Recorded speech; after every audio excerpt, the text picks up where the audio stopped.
오늘은 하나님의 찬양을 위하여 지은 백성이라는 제목으로 말씀의 은혜를 나누겠습니다. 우리 인간은 스스로 태어난 존재가 아닙니다. 예수님을 믿든지 믿지 않든지 모든 인간은 하나님을 위하여 하나님께 지음을 받았습니다. 그러므로 하나님이 지으신 모든 만물들을 하나님이 친히 돌보고 다스리십니다. 그런데 특히 하나님이 택한 그의 백성들은 하나님이 특별한 은혜를 가지고 돌보십니다. 여기 오늘 같이 읽은 말씀은 하나님이 특별히 택한 이스라엘에 대한 하나님의 특별한 은혜를 보여주고 있습니다. 오늘은 창립 41주년을 맞아서 우리 하나님이 택한 그의 백성을 돌보시는 하나님의 은혜에 대해서 같이 살펴보고 은혜를 나누겠습니다. 세 가지를 말씀드립니다. 첫 번째, 하나님은 과거를 잊을 정도로 새로운 은혜를 베푸십니다. 한번 따라해 주시기 바랍니다. 하나님은 과거를 잊을 정도로 새로운 은혜를 주신다.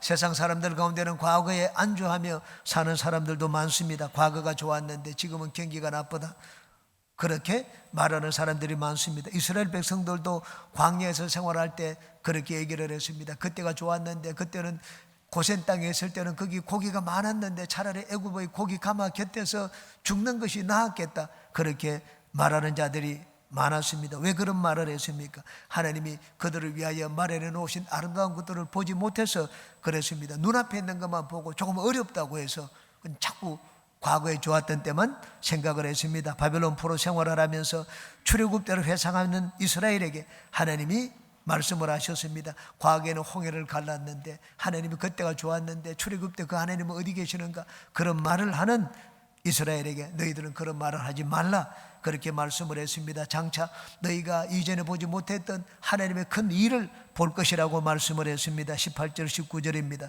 너희는 이전 일을 기억하지 말며 옛날 일을 생각하지 말라.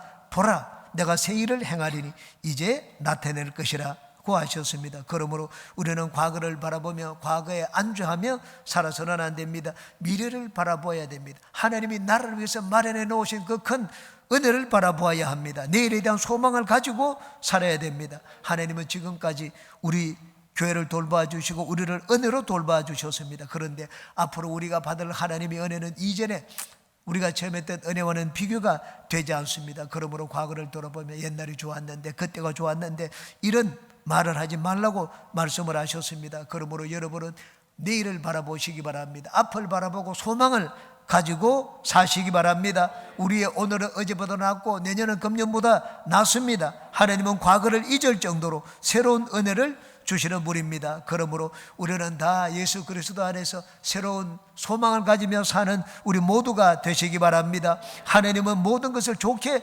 만드시는 분입니다. 지금까지 저는 지나온 발자취를 한번 돌아보았습니다. 그런데 하나님이 항상 더 좋게 만들어 주셨습니다. 우리는 제가 와서 41년 동안 여러분 우리 교회를 생각해 보십시오. 어려운 때도 있었습니다. 진짜 힘든 시간도 많이 있었습니다. 마음고생을 한 분들도 많이 있었습니다. 제가 오기 전에도 여러분 이 교회 건축 때문에 어려움을 겪은 분들이 많이 있다는 걸 알고 있습니다. 제가 오고 난 다음에도 마찬가지입니다. 비가 오면은 그냥 옥상에서는 옥상대로 비가 새고 지하에서는 지하에서도 지붕에서 비가 샜습니다. 제가 온 뒤 몇 년 동안은 이 TV 시스템과 이 음향 영상 시스템이 좋지 않았습니다. 예배를 드리는데 목통이 되는 경우도 있었습니다. 앞에 제가 모니터를 보면 모니터에 너무 왔다 갔다 해가지고 항상 모니터를 끊어왔습니다. 그렇지만 나중에 이 TV 영상과 음향 시스템을 또 디지털로 바꾸게 되었습니다. 식당이 작아서 고생을 했습니다. 김장을 할 때는 식당 안에서 하지를 못했습니다. 워낙 좁기 때문에. 그래서 주차장 바깥에서 우리가 식당 이 김장을 했던 기억이 납니다. 아주 세찬 날씨에, 영하가 되는 날씨에 김장을 했던 기억이 납니다. 점심 식사를 할 때면 세 차례나 이게 판이 바뀌어야 됩니다. 장소가 좁기 때문에. 그래서 기다리지를 못하고 점심 식사를 하지 않고 그냥 가시는 분들도 많았습니다. 과거를 돌아볼 때 저는 지나갔던 일들이 진짜 주마등처럼 지나가는 것을 보았습니다. 어려운 일들도 많고 힘든 일도 많이 있었습니다. 그런데 하나님은 그러한 모든 일들 가운데 하나님은 항상 더 낫게 만들어 주셨습니다. 그 문제를 해결할 수 있는 더 나은 방법을 찾도록 만들어 주셨습니다. 저희 방은 추워서 발바닥에 발을 디딜 수가 없었습니다. 이 장로님이 전기 판넬 밑에 하나 깔아주었습니다. 근데 전기 판넬을 깔았는데 마치 저 찬 바닷가에다가 뜨거운 주전자 물 한 방울, 한 주전자 붓는 것과 같았습니다. 주전자 뜨거운 물 붓는다고 바닷가에 물이 온도가 올라가겠습니까? 제 바닥에 발을 디디는 판넬이 마치 그와 같았습니다. 그런데 하나님이 재정의 은혜를 베풀어 주셔서 교역자실 바닥 공사를 하도록 해 주셨습니다. 지금은 밑에서 온돌이 놓여 있기 때문에 진짜 천국 같은 데서 우리는 생활을 하고 있습니다. 하나님은 항상 어제보다 나은 오늘을 주셨습니다. 그러므로 우리는 하나님이 돌봐주신 은혜를 생각을 할 때 항상 소망을 가지고 내일을 바라봐야 됩니다. 우리의 내년은 금년보다 낫습니다. 왜냐하면 하나님의 새 일을 행하실 것이기 때문입니다. 이전 일을 생각하지 말라고 말씀을 하셨습니다. 여러분, 하나님이 새 일을 행할 것이니 이전 일은 기억하지 말라. 누구에게 주시는 말씀입니까? 바로 저와 여러분에게 주시는 말씀입니다. 그러므로 여러분은 지금 조금 어렵더라도 과거를 바라보지 말고 장차 나를 위하여 큰 일을 행하시는 하나님을 바라보시기 바랍니다. 소망을 가지고 내일을 바라보시기 바랍니다. 우리 인생의 성공의 비결은 소망입니다. 헬렌 켈러는 앞도 보지 못하고 귀도 듣지 못하고 말도 하지 못했습니다. 그런데 헬렌 켈러가 가장 강조한 것이 소망이었습니다. 참된 소망은 모든 일을 가능하게 한다고 그런 말을 했습니다. 소망이 없을 때는 우리는 조그마한 짐을 들어도 마치 그냥 온 어깨에 무거운 짐을 얹어놓은 것과 같습니다. 손이 빠지는 것 같습니다. 그런데 우리에게 소망이 있을 때는 어깨에 집치만한 짐을 얹어놓아도 우리는 무거움을 느끼지 않습니다. 소망은 모든 것을 이겨내고 승리합니다. 저는 미국에서 생활을 할 때 모든 것이 부족했습니다. 미국 사람들이 사는 것을 보니까 부러웠습니다. 집도 있고 차도 있고 그리고 크레딧 카드도 제 마음대로 쓰고 제일 부러운 것이 크레딧 카드였습니다. 외국 나그네에게는 크레딧 카드를 내어주지 않습니다. 정부의 혜택도 받지 못합니다. 나그네의 삶을 그곳에서 살았습니다. 그렇지만 저는 그곳에서 살면서 불행하지 않았습니다. 늘 행복하게 살았습니다. 왜냐하면 미래에 대한 소망이 있었기 때문입니다. 그래, 몇 년 있으면 나는 한국으로 돌아간다. 한국으로 돌아가면 나의 모든 것이 달라진다. 나도 집도 가지고 있고 나도 차도 타고 그리고 크레딧 카드도 몇 개나 가지고 있을 것이다. 저는 크레딧 카드에 대해서 한이 맺혔기 때문에 와서 크레딧 카드를 7개나 내었던 기억이 납니다. 여러분, 저는 미국에서 부족한 것이 많았습니다. 그렇지만 가진 것은 없었지만 패배의식을 가지고 살지 않았습니다. 왜냐하면 나에게 소망이 있었기 때문입니다. 여러분, 우리에게 소망이 누굽니까? 예수 그리스도가 우리의 소망입니다. 하나님은 우리의 오늘을 어제보다 낫게 만들고 내년은 금년보다 낫게 만들어주시는 분입니다. 지금까지 우리 교회를 그렇게 이끌어 오신 하나님이 앞으로도 우리 교회와 여러분의 인생을 소망 가운데 이끌어 주시기를 주님의 이름으로 축원합니다. 두 번째, 하나님은 흘러넘치는 은혜를 주십니다. 한번 따라해 주시기 바랍니다. 하나님은 흘러넘치는 은혜를 주신다. 하나님은 나 혼자만 먹고 사는 그런 은혜를 주시는 분이 아닙니다. 하나님은 나에게 은혜를 주셔서 내 주변에 있는 환경도 살고 내 주변에 있는 이웃도 살 수 있는 그런 은혜를 베풀어 주시는 분입니다. 하나님의 광야의 길을 내시고 사막의 강을 내시니 거기 짐승들도 그것을 먹고 난 다음에 하나님 앞에 감사하고 하나님을 존경할 것이라고 말씀을 했습니다. 19절 20절을 보시기 바랍니다. 보라, 내가 새 일을 행하리니 이제 나타낼 것이라. 너희가 그것을 알지 못하겠느냐? 반드시 내가 광야의 길을 사막의 강을 내리니 장차 들짐승 곧 성냥이와 타조도 나를 존경할 것은 내가 광야의 물을 사막의 강들을 내어 내 백성 내가 택한 자에게 마시게 할 것임이라고 했습니다. 하나님은 이스라엘에게 은혜를 흘러넘치는 은혜를 베푸시니 들짐승들까지도 그 은혜로 살게 될 것이라고 말씀을 하셨습니다. 원래 하나님의 은혜는 흘러넘치는 은혜입니다. 하나님이 아담과 하와를 지었을 때 아담과 하와에게 은혜를 흘러넘치게 했습니다. 아담 주변에 있는 모든 동물들이 아담으로 말미암아 살았습니다. 주변에 있는 동물과 식물들이 부족함이 없었습니다. 그런데 아담이 범죄함으로 말미암아 하나님이 이 넘치는 은혜의 창조 질서가 깨떨어지게 되었습니다. 그러나 이제는 달라졌습니다. 하나님은 예수 그리스도 안에서 모든 것을 다 회복시켜 놓았습니다. 하나님은 그 백성들을 위하여 예배해 놓으신 은혜가 흘러넘쳐서 주위에 있는 모든 환경들이 살도록 만들었습니다. 교회가 가는 곳마다 여러분 그 주변에 삽니다. 지역에 살고 사회가 삽니다. 국민들이 삽니다. 하나님은 교회에 하나님을 믿는 백성들에게 그런 은혜를 마련해 놓았습니다. 우리 교회에 베푸신 은혜를 살펴볼 때 하나님의 은혜가 그와 같음을 우리는 알 수가 있습니다. 지난 날대로 회상해 보니 하나님은 우리만 살도록 하지 않고 나눠주는 그런 은혜를 베풀어 주셨습니다. 영동 극동방송 그리고 CB에서 영동방송국을 돕도록 해주셨습니다. 우리 주변에 있는 어려운 교회들을 돕도록 해주셨습니다. 해외에 나가 있는 선교사들도 한 분, 두 분 돕도록 해주셨습니다. 원래부터는 우리 여의도 본 교회를 도와가지고 선교 후원금을 조금씩이나마 드리도록 은혜를 베풀어 주셨습니다. 우리만 사는 것이 아니고 우리 주변에 우리의 것을 작지만은 나눠줄 수 있도록 만들어 주셨습니다. 매달마다 주변에 있는 분들에게 짜장면 대접을 하도록 만들었습니다. 저는 나중에 강릉시에 있는 모든 분들이 우리 교회 짜장면을 먹는 그때가 올 줄로 믿습니다. 연말이 되면 우리는 주변의 이웃을 돕기 위해서 사랑 행복 나눔 행사를 벌이고 있습니다. 여러분이 보시는 것처럼 올해도 우리는 변함없이 우리의 조그마한 도움의 손길을 내밀어서 나눔 행사에 동참을 했습니다. 하나님은 우리에게 은혜를 베푸시되 그 은혜가 넘쳐서 많은 사람들에게 선을 베푸도록 만드시는 분입니다. 예수 그리스도의 은혜는 흘러넘치는 은혜입니다. 고린도후서 9장입니다. 하나님이 능히 모든 은혜를 너희에게 넘치게 하시나니 이는 너희로 모든 일에 항상 모든 것이 넉넉하여 모든 착한 일을 넘치게 하게 하려 하심이라. 기록된 바 그가 흩어 가난한 자들에게 주었으니 그의 의가 영원토록 있느니라 함과 같으니라.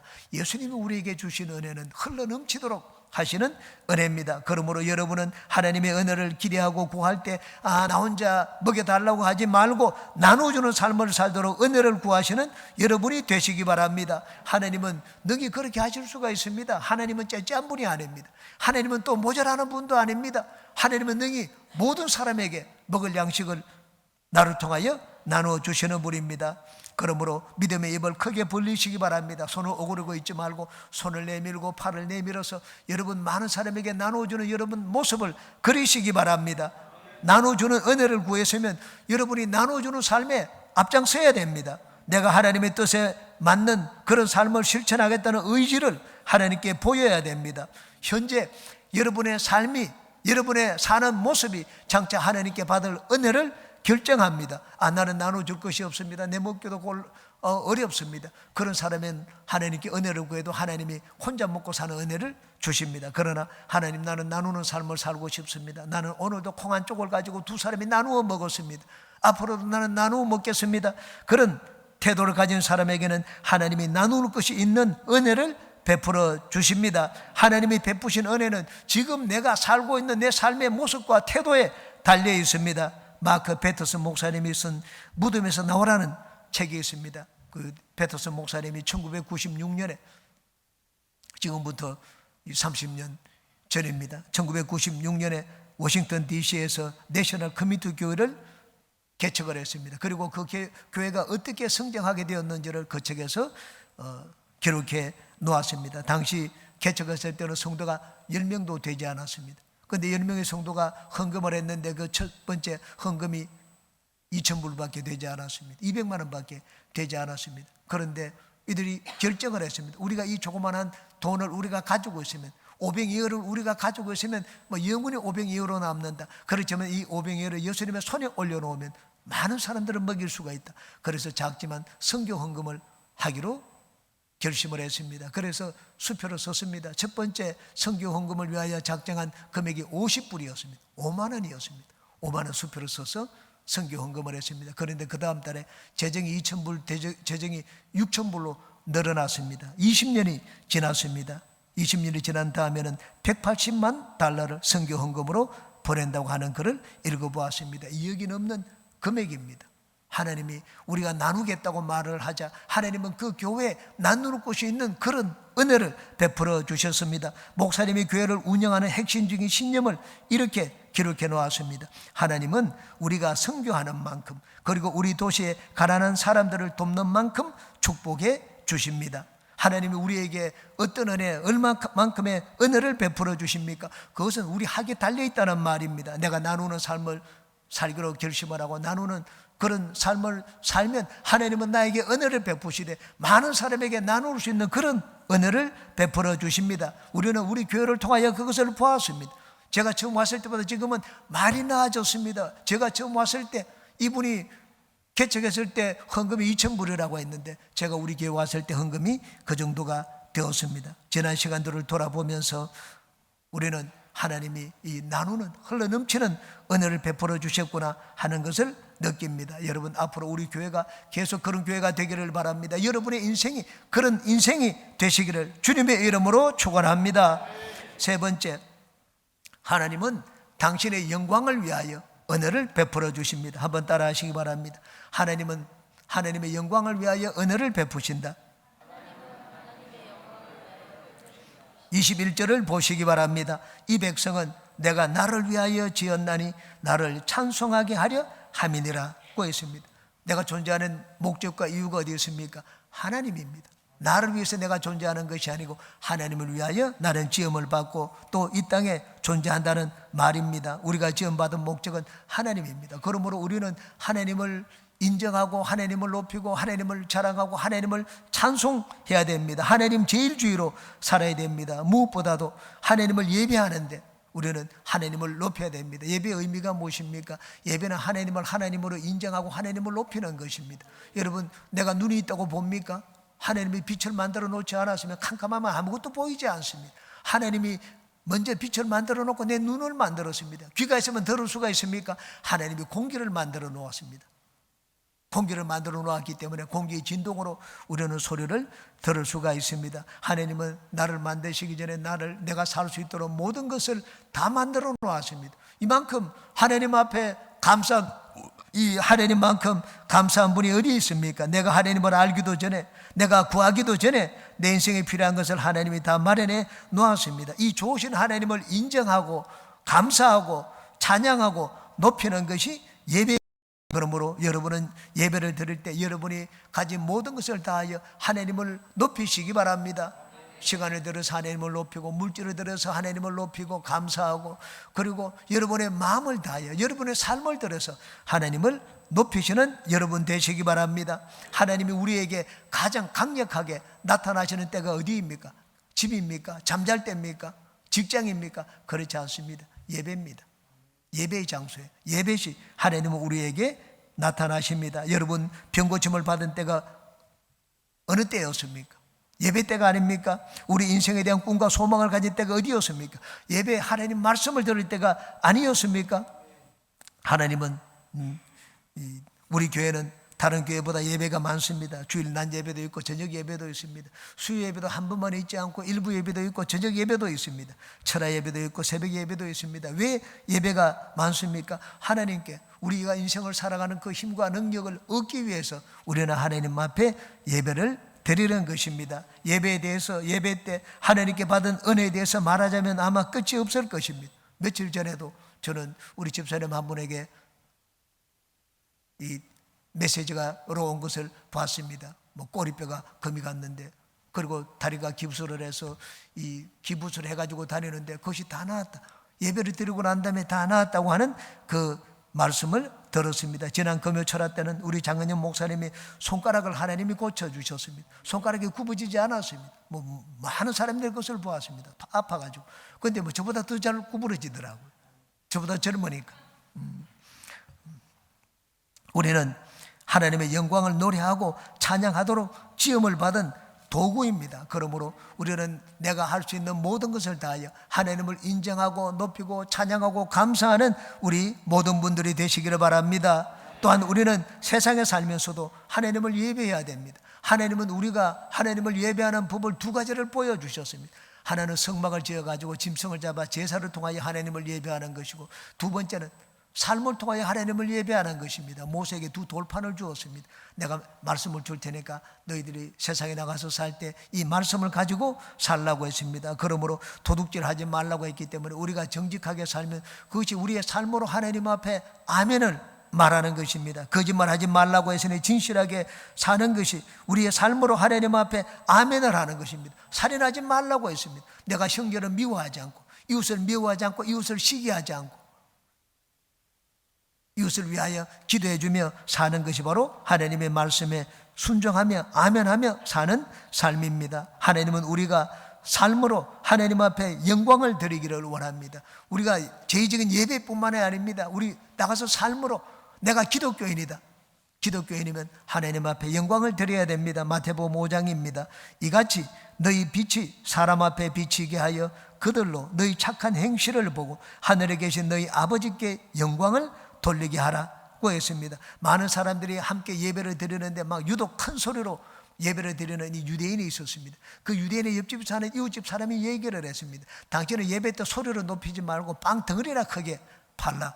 그렇게 얘기를 했습니다. 세상에서 예수님을 믿는 우리의 삶을 돌아보라는 말입니다. 여러분은 여러분의 세상에 존재함으로 인하여 하나님 앞에 영광이 되는 그런 인생들이 되시기를 바랍니다. 우리는 세상에서 살 때 하나님 제일주의의 삶을 살아야 됩니다. 하나님을 항상 먼저 생각하고 하나님의 유익을 항상 먼저 생각해야 됩니다. 마태복음 6장은 말씀을 합니다. 그런즉 먼저 그의 나라와 그의 의를 구하라. 그리하면 이 모든 것을 너에게 다하여 주시리라고 했습니다. 여러분, 먼저 하나님의 나라와 하나님의 의를 구하라는 말이 무슨 말씀입니까? 하나님을 먼저 생각하라는 말입니다. 너 먹을 것 먼저 생각하지 말라는 말입니다. 하나님의 유익을 먼저 생각하고 하나님께 돌아갈 영광을 먼저 생각하라고 말씀을 했습니다. 내 인생의 가치관이 제일 1순위가 하나님이 되도록 하라는 말입니다. 우리는 하나님을 우리 인생의 제1순위로 두어야 됩니다. 성경이 우리에게 보여주는 믿음의 사람들이 있습니다. 하나님 앞에 복을 받아 높임받은 사람들이 있습니다.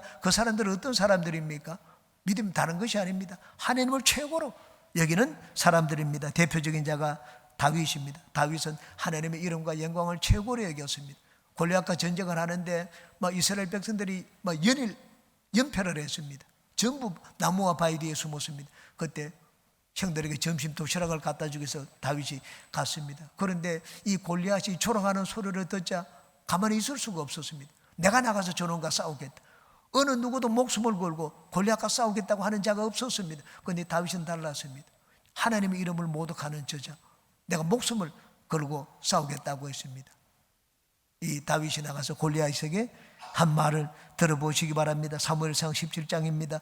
다윗이 블레셋 사람에게 이르되 너는 칼과 창과 단창으로 내게 나오거니와 나는 만군의 야훼의 이름 곧 네가 모욕하는 이스라엘 군대의 하나님의 이름으로 내게 나아가노라. 하나님의 이름과 명예를 위해서는 다윗은 목숨도 아깝다고 생각하지 않았습니다. 하나님이 어떻게 했습니까? 다윗의 편에 서 주셨습니다. 다윗의 이름을 모든 사람들 가운데 높여 주셨습니다. 사울이 죽인 자는 천천히고 다윗이 죽인 자는 만만이로다. 그런 말을 듣도록 해 주셨습니다. 여러분은 어디서 무엇을 하며 살든지 항상 하나님 제일주의로 사시기 바랍니다. 하나님을 최고로 여기고 하나님의 유익을 항상 먼저 생각하는 여러분 되시기 바랍니다. 하나님을 높이는 분들마다 하나님이 세상 가운데서 높여주시기를 주님의 이름으로 축원합니다.